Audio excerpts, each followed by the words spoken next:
제목으로 말씀의 은혜를 나누기 원합니다. 오늘 본문은 사도 요한이 예수님을 하나님의 독생자로 소개하고 있습니다. 하나님의 독생자 예수님께서 우리와 동일한 인간으로 이 땅에 오셨다는 것이죠. 그것을 이제 성육신이라고 하는데, 그 성육신이라고 하는 정말 역사적인 놀라운 사건을 사도 요한은 성경을 통해서 기록을 하고 있습니다. 저는 오늘 이 놀라운 이 본문을 통해서 교회의 4가지 상, 그것에 대해서 같이 나누기 원합니다. 이 교회의 4가지 상은 동시에 우리 교회가 나아가야 할 방향을 의미합니다.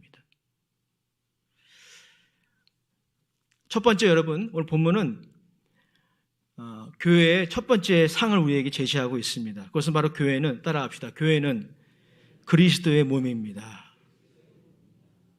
14절 말씀 다시 한번 읽겠습니다. 시작. 말씀이 육신이 되어 우리 가운데 거하심에 우리가 그의 영광을 보니.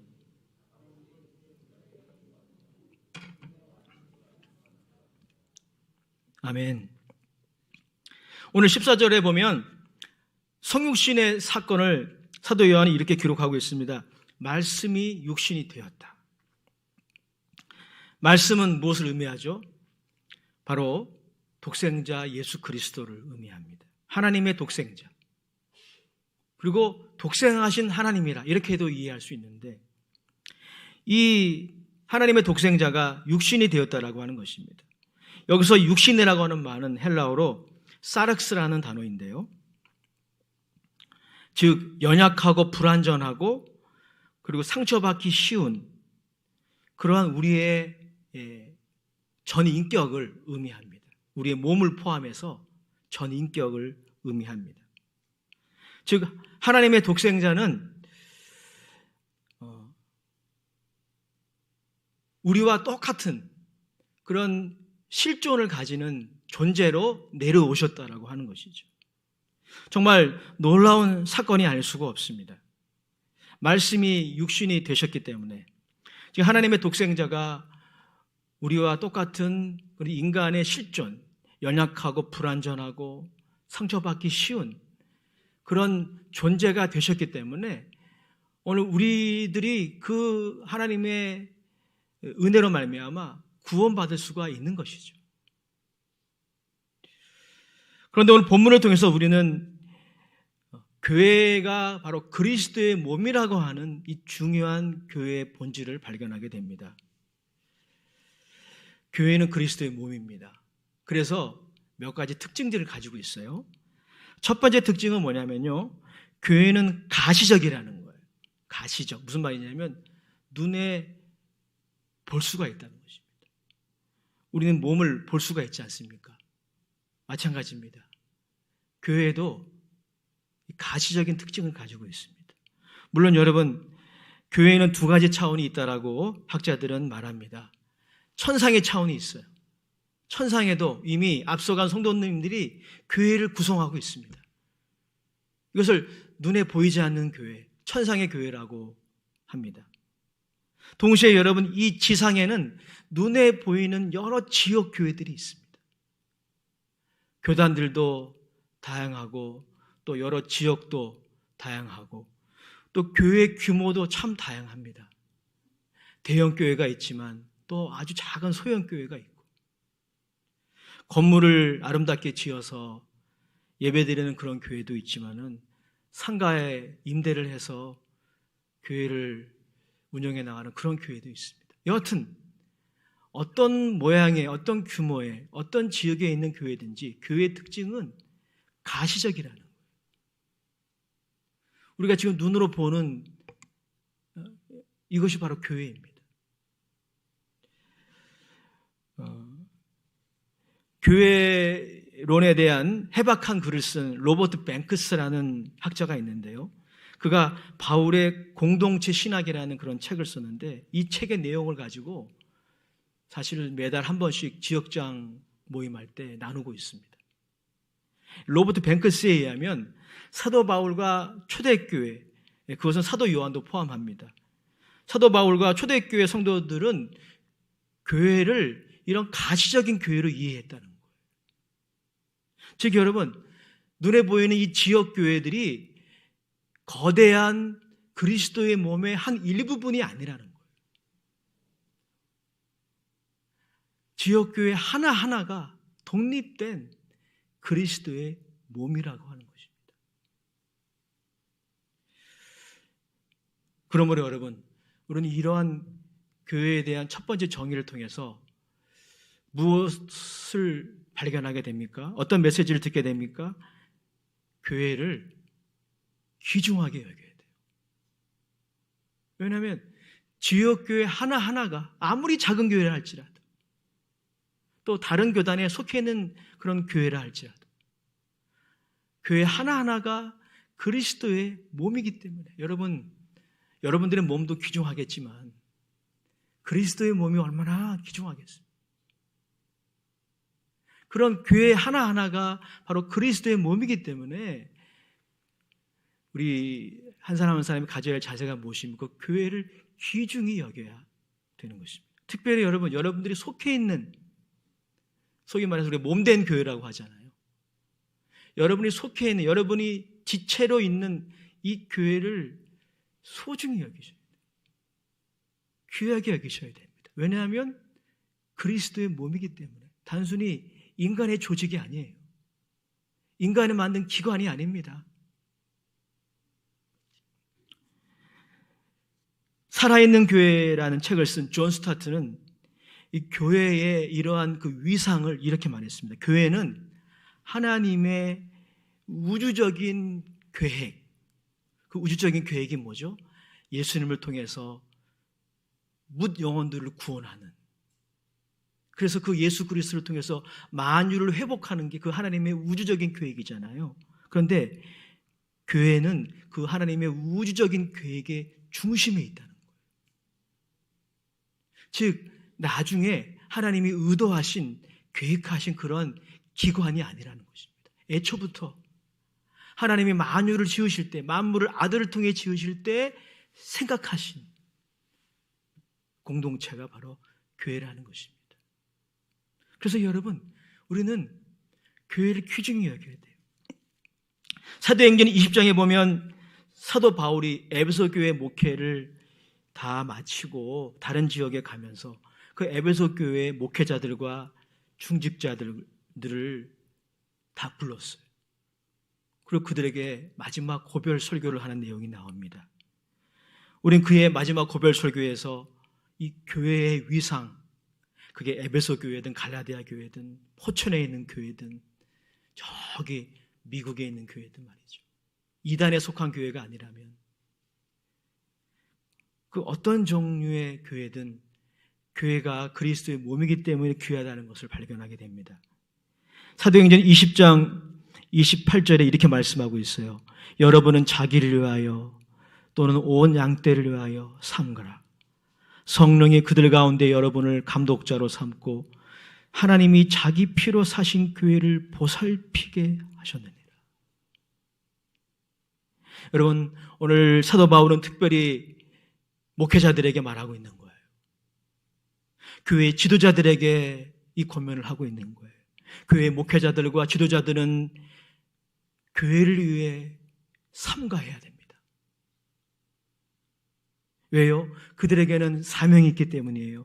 교회를 보살피는 사명이 있어요. 좀 전에 말씀드린 것처럼 여러분, 교회는 그리스도의 몸이기 때문에 가시적이고 그리고 불완전해요.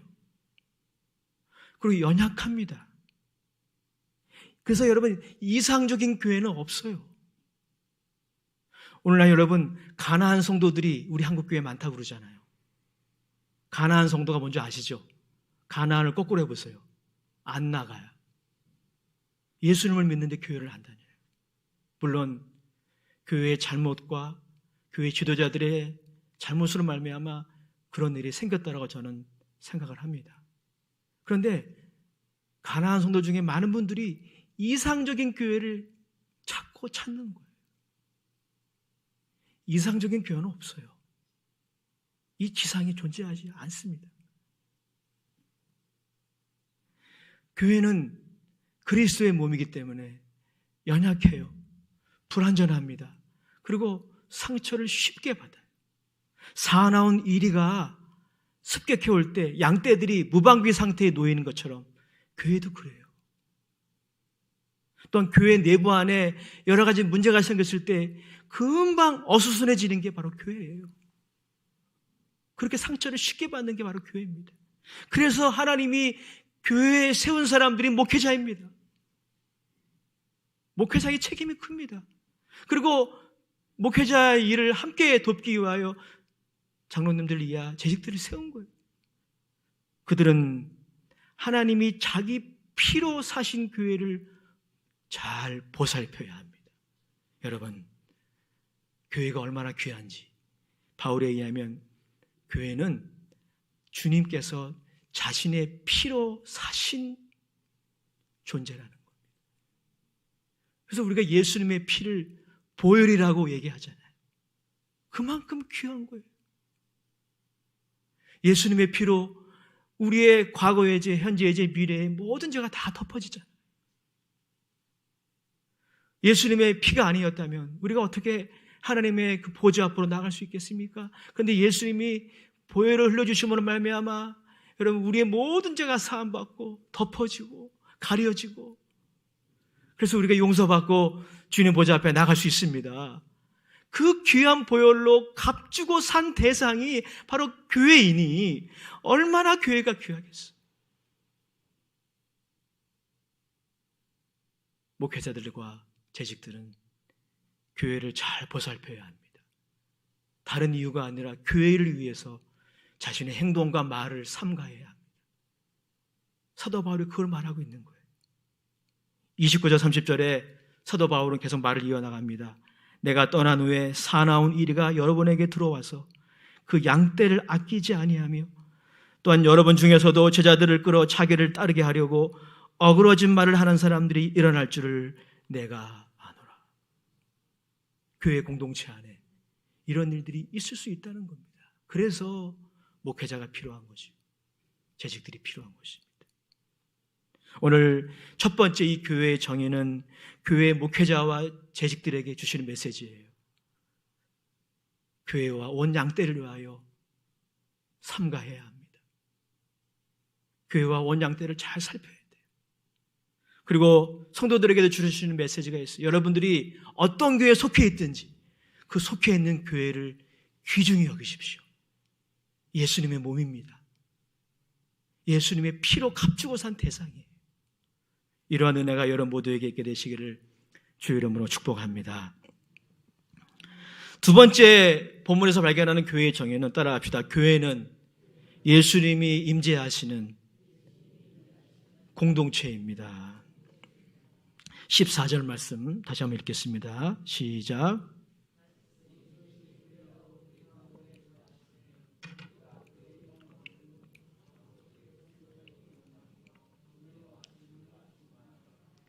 제가 비염 때문에 마이크 쓰겠습니다.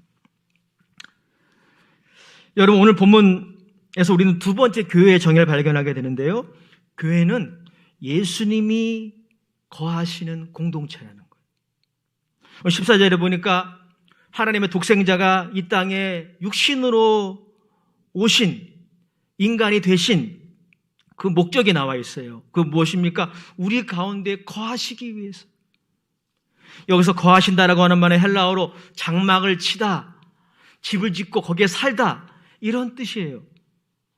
즉 하나님의 독생자는 불완전하고 연약하고 그리고 쉽게 상처받고 심지어 죄악의 길로 쉽게 치우치는 우리들 가운데 함께 사시기 위해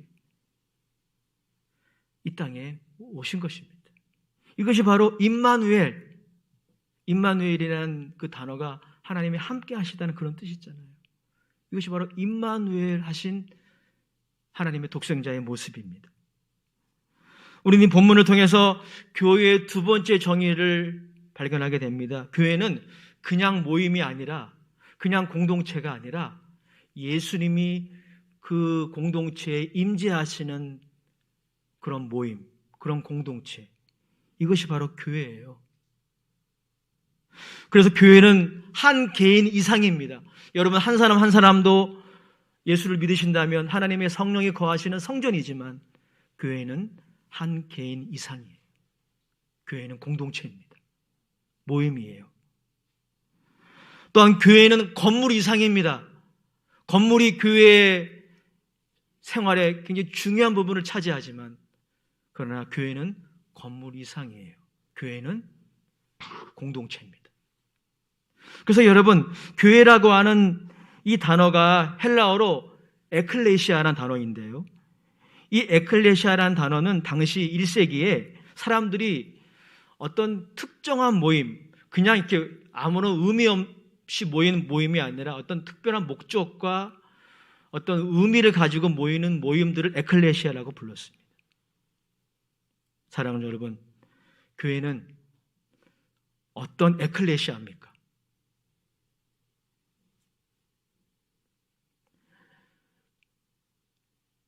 세상 사람들이 여러 가지 모임에 속해 있습니다.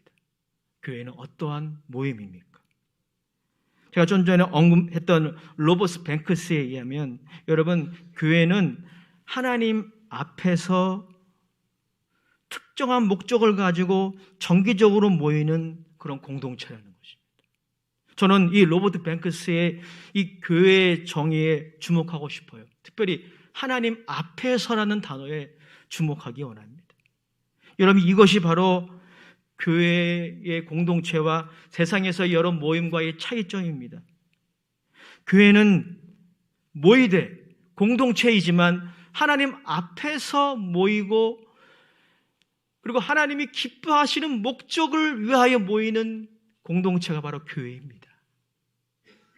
즉, 교회 모임의 그 주인의 자리에는 예수님이 계셔야 되는 거예요. 교회가 그리스도의 모면하면 교회의 머리는 예수 그리스도이시기 때문에 그렇습니다. 예수님을 우리의 모임의 주인으로 모셔야 합니다. 우리가 예배를 드리든 기도회를 하든 그리고 전도를 하든 식사의 교제를 하든 그 모든 모임이 하나님 앞에서 이루어져야 돼요. 그리고 그 모임의 주인의 자리에 단임 목회자가 아니고 특정한 재직이 아니고 또 교회에 영향력이 있는 사람들이 있잖아요. 그런 사람들이 그 자리에 앉으면 안 돼요. 그 모임의 주인의 자리에 예수님이 앉아 계셔야 됩니다. 그래야 여러분, 교회가 교회될 수가 있는 겁니다. 그러나 우리가 역사적으로 보게 되면은 교회가 예수님이 거하시는 성령의 임재가 있는 그런 공동체임에도 불구하고 그 모임의 성격이 변질됨으로 말미암아 하나님의 영이 그리고 예수님의 임재가 제한되는 그런 경우를 얼마나 많이 보는지 모릅니다. 제가 중고등부 때 신앙생활 할 때 들었던 예화가 설교를 준비하면서 기억에 났어요. 실화를 바탕으로 하는 그런 예화라고 저는 들었습니다. 미국의 어떤 교회인데, 교회 이야기인데 백인들이 모이는 교회였나 봅니다. 주일날 예배를 드리고 있는데 흑인이 그 예배에 참석을 한 거예요. 아마 그곳에 사는 사람은 아니고 그 지역을 방문했다가 주일을 성수하려고 그 교회에 참석했던 것 같아요. 그런데 이 흑인이 그 교회에 예배를 드리러 들어갔는데 그만 문전박대를 당하는 거예요. 아마도 그 교회에서 예배드리는 백인들은 인종차별적인 그런 성향을 가지고 있었던 것 같아요. 이 흑인이 예배에서 쫓겨나서 교회 문 앞에서 슬피 울었습니다. 울면서 하나님께 기도했어요. 하나님, 왜 이런 일이 생겼습니까? 이렇게 하나님께 하소연하면서 기도를 하는데 갑자기 환상 가운데 예수님이 나타나셨어요. 그 흑인의 등을 두드리면서 너무 울지 말라. 내가 너와 함께한다. 위로해 주었어요. 그때 이 흑인이 예수님께 이렇게 반문했습니다. 예수님, 왜 여기 계세요? 라고 질문을 했어요. 근데 예수님이 흑인에게 대답을 했어요. 야, 나도 저기서 쫓겨났어. 여러분, 이 이야기는 실화래요. 우리에게 많은 시사점을 주고 있습니다. 우리가 예배를 드리고 기도를 하고 교제를 하고 전도를 하고 많은 사역을 하더라도 그 모임의 주인의 자리에 예수님이 계시지 않고 우리가 하나님 앞에서 하지 않는다면 여러분, 예수님이 거기에 거하실 수가 없는 거예요. 여러분, 교회가 사람들의 모임인데 그 모임에 예수님의 영이 거기에 거하지 않는다면 그냥 모임일 뿐이에요. 세상의 공동체와 모임과 아무런 그런 차이가 없는 것입니다. 우리는 요한복음 1장 말씀을 통해서 두 번째 교회의 본질을 발견합니다. 교회는 예수님이 거하시는 공동체입니다. 마태복음 18장 20절에도 예수님이 이렇게 말씀하셨어요. 두세 사람이 내 이름으로 모인 곳에는,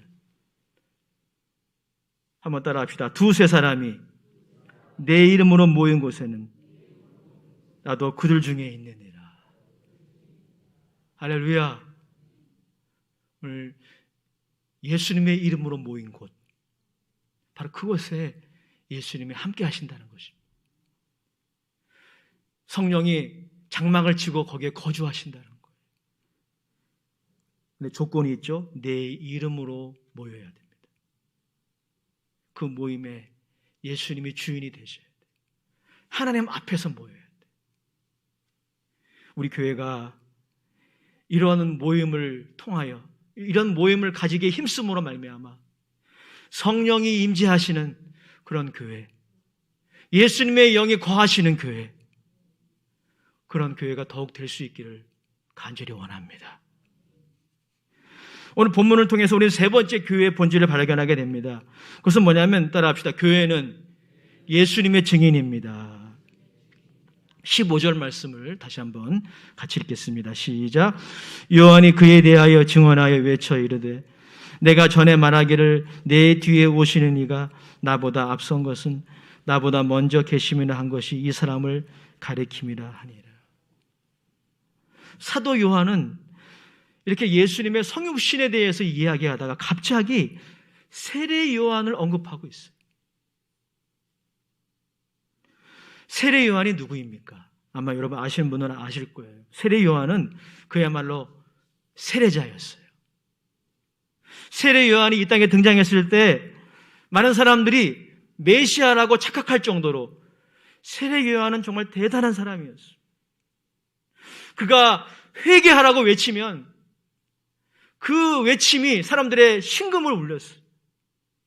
그래서 유다 지방의 각 지방에서 수많은 사람들이 세례 요한에게 세례를 받기 위해서 모였습니다. 심지어 당시에 바리새인들, 서기관들, 철 심장을 가지고 있었던 그들조차도 세례 요한의 말을 두려워했습니다.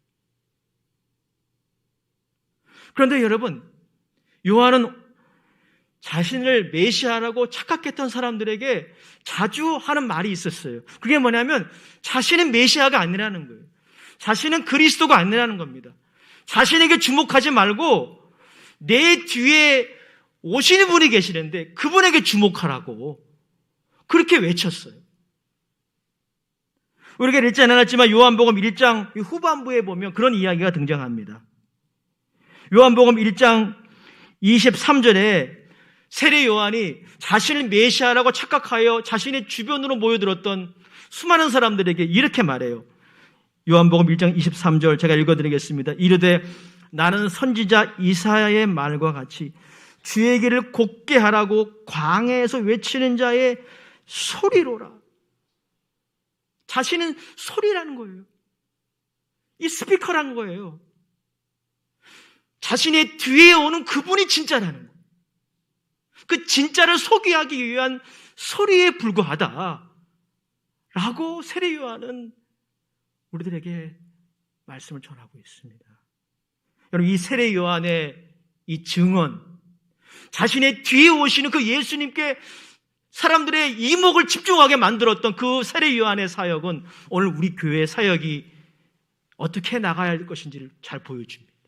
여러분, 교회는 예수님의 증인입니다. 교회의 증인이 아니에요. 교회를 화살표시라고 우리가 이해한다면 그 화살표시가 가르치는 방향은 예수님이어야 합니다. 물론 우리가 교회를 광고하고 홍보해야 되죠. 교회의 목표가 이렇고 비전이 이렇고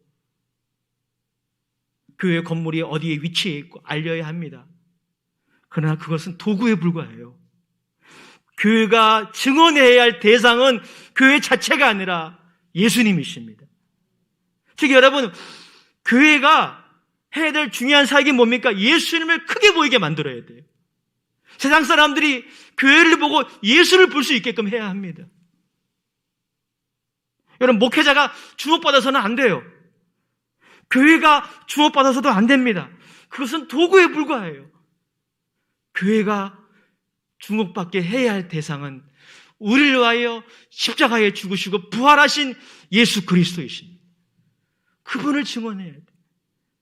그분을 증언하는 것이 쉽지 않기 때문에 우리에게 보내주신 분이 바로 성령님이십니다. 사도행전 1장 8절에 오직 성령이 너에게 임하시면 너희가 권능을 받고 예루살렘과 온 유대와 사마리아와 땅끝까지 이르러 내 증인이 되리라. 하나님은 우리에게 성령을 주신 것도 바로 이 사명을 감당하기 위해서인 것입니다. 사랑하는 여러분, 우리 교회도 그런 교회 되기 원합니다. 우리 교회도 우리 교회 스스로를 증거하는 그런 교회이기보다는 예수님을 증언하는 교회가 되기 원합니다. 우리 교회를 통해서 이 이명순 목사가 커 보이고 우리 교회 건물이 커 보이고 우리 교회의 여러 시스템들이 커 보이는 그런 교회가 아니라 우리 교회를 통해서 예수님이 커 보이기 원합니다. 그래야 세상을 살릴 수 있는 거예요. 교회가 건물이 아무리 대단해도 저는 교회가 건물을 크게 짓는 걸 정지하고 싶지 않아요. 크게 짓 수 있다면 크게 짓는 게 좋아요. 문제는 뭡니까? 교회의 규모가 사람들을 살리진 않아요. 목회자의 화려한 경력이 사람들을 살리지 않습니다. 무엇이 사람들을 살립니까? 복음이 살리는 것입니다. 예수님이 살리는 거예요. 우리 교회는 그런 교회 되기 원합니다. 예수님을 크게 보이게 하는 교회. 세례 요한이 그거 아닙니까? 나는 광야에서 외치는 자의 소리일 뿐입니다. 내 뒤에 오시는 분이 진짜입니다. 이 예수님을 증언하는 그런 교회 되기를 원합니다. 마지막 세 번째로 우리는 교회의 네 번째 본질을 발견하게 됩니다. 그것은 바로 따라합시다. 교회는 하나님의 은혜의 수혜자입니다. 16절에서 18절까지 읽겠습니다. 시작. 우리가 다 그의 충만한 데서 받으니 은혜 위에 은혜로라. 율법은 모세로 말미암아 주어진 것이요 은혜와 진리는 예수 그리스도로 말미암아 온 것이라. 본래 하나님을 본 사람이 없으되 아버지 품속에 있는 독생하신 하나님이 나타내셨느니라. 여러분, 교회가 세워지고 교회가 유지가 되고 그거 교회가 부흥하는 이 교회의 존립의 가장 중요한 게 뭘까요? 은혜입니다. 은혜예요. 우리는 그런 은혜의 시대에 살고 있어요. 구약 시대 때는 그 은혜의 도구로 율법이 주어졌습니다. 그러나 이제 우리는 예수님이 이 땅에 오셔서 죽으시고 부활하심으로 말미암아 주시는 이 은혜의 시대에 살고 있습니다. 교회의 존립도 마찬가지입니다. 물론 교회를 세우고 유지해 나가는 데 있어서 목회자의 헌신과 성도들의 헌신이 요구되는 것은 사실입니다. 그러나 그 모든 것들은 도구예요. 사실 교회를 세우고 유지하고 교회를 부흥시키는 도구로 쓰임받는 것 자체가 영광입니다. 목회자의 영광이고 성도의 영광이죠. 그러나 여하튼 여러분, 교회의 존립의 가장 필수적인 것은 바로 하나님의 은혜입니다. 또한 여러분, 교회를 유지하는 것도 하나님의 은혜예요. 우리가 그런 찬양을 불렀지 않습니까? 지금까지 지내온 것이 주님의 은혜라고. 그렇습니다. 우리가 정말 하나님의 은혜를 이해한다면 그렇게 고백하지 않을 수 없는 거죠. 우리 한 사람 한 사람이 지금까지 믿음을 지키고 신앙생활을 하는 것이 하나님의 은혜라면 이렇게 교회가 세워지고 교회가 지켜지는 이 모든 것이 바로 하나님의 은혜가 아닐 수 없는 것입니다. 그래서 여러분, 은혜가 없다면 교회는 아무런 의미가 없는 것입니다. 교회는 존립 불가능한 것입니다. 그런데 오늘 본문에 보게 되면 이 은혜, 우리가 이 땅을 살아가기에 꼭 필요한 것, 또 교회가 존립하기 위해서 꼭 필요한 것, 이 은혜가 누구를 통해서 우리에게 주어집니까? 바로 예수 그리스도를 통해서 주어진다. 16절에 이렇게 말씀하고 있습니다. 우리가 다 그의 충만한 데에서 받으니 은혜 위에 은혜로라. 할렐루야. 여러분, 사실 이 땅의 모든 피조물들이 하나님의 은혜를 의지하여 살고 있습니다. 예수 믿는 사람이나 안 믿는 사람이나 하나님의 은혜의 빚진 자로 살고 있는 거예요. 이것을 여러분 보편적인 은혜라고 합니다. 모든 피조물에게 하나님이 부어주시는 은혜, 이게 바로 보편적인 은혜예요. 그런데 여러분 오늘 본문에 보게 되면 하나님이 예수님의 피로 값주고 산 교회에 부어주시는 은혜가 또 있다는 거예요. 그게 뭡니까? 은혜 위에 은혜라는 것입니다. 그냥 보편적인 은혜가 아니라 특별한 은혜를 부어주신다는 것입니다. 하나님은 교회에 이 은혜를 부어주시고 그리고 교회에 속한 모든 성도들에게 이 은혜를 부어주십니다. 이 은혜가 없이는 우리는 살아갈 수 없습니다.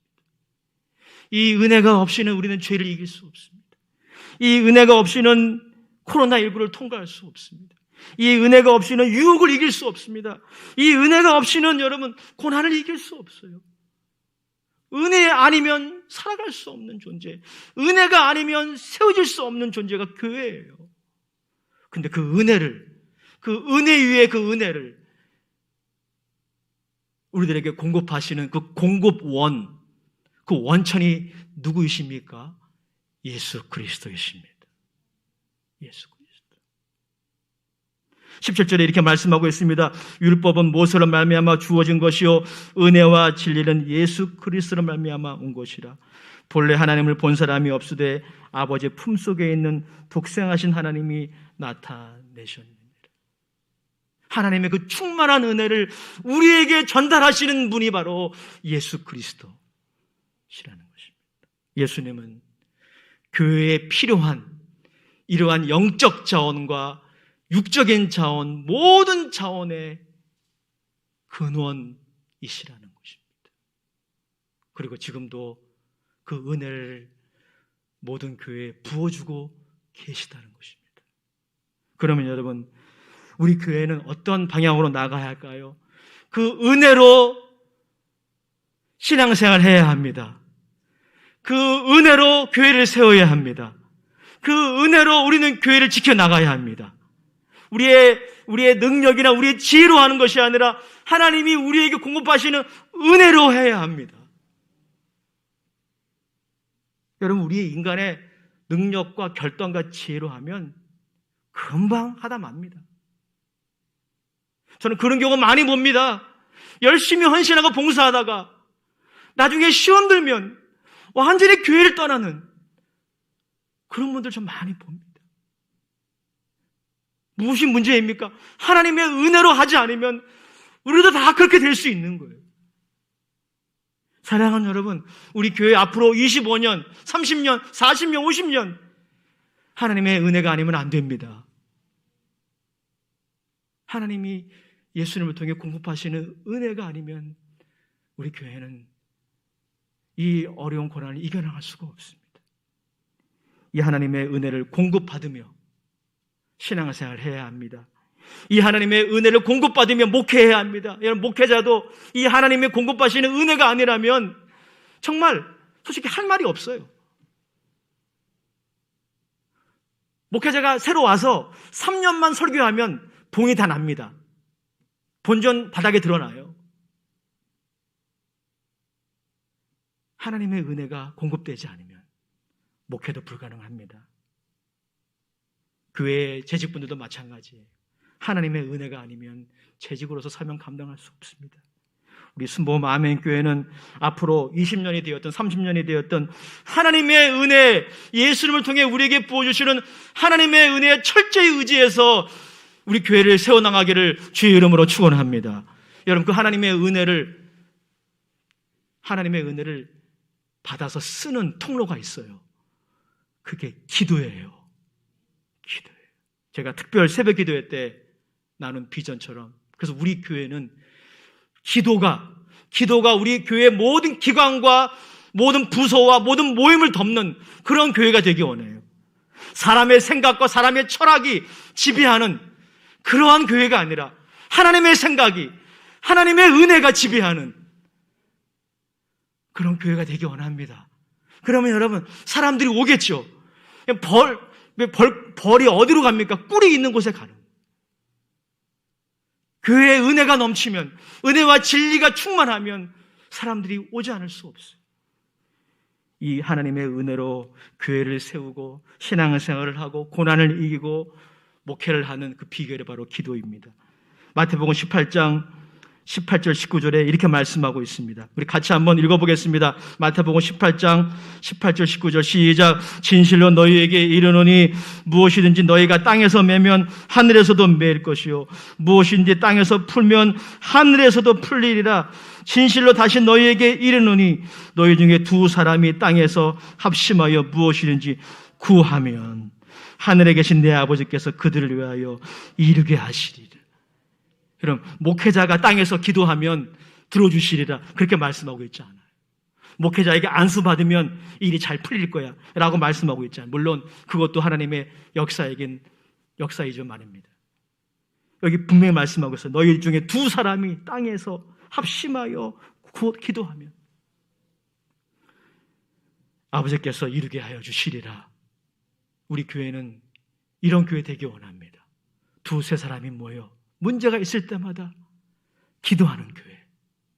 그래서 하나님의 은혜 위에 은혜가 우리 교회를 지배하는 그런 교회 되기 원합니다. 그래서 죄와 허물도 덮고 모든 율법주의도 다 덮어버리고 상처도 덮어버리고 아픔도 덮어버리는 그런 은혜가 지배하는 교회 되기 원합니다. 기도운동 합시다. 우리 옆 사람하고 인사합시다. 기도운동 합시다. 너희 두세 사람이 모여서 기도할 때 하나님이 하늘에서 이루어 주시리라. 사랑하는 여러분, 결론입니다. 교회는 그리스도의 몸입니다. 교회는 예수님의 임재가 있는 공동체입니다.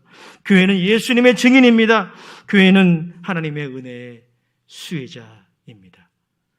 순복음 아멘교회가 그런 교회가 더욱 되기를 원합니다. 예수님의 이름으로 축복합니다. 아버지 하나님,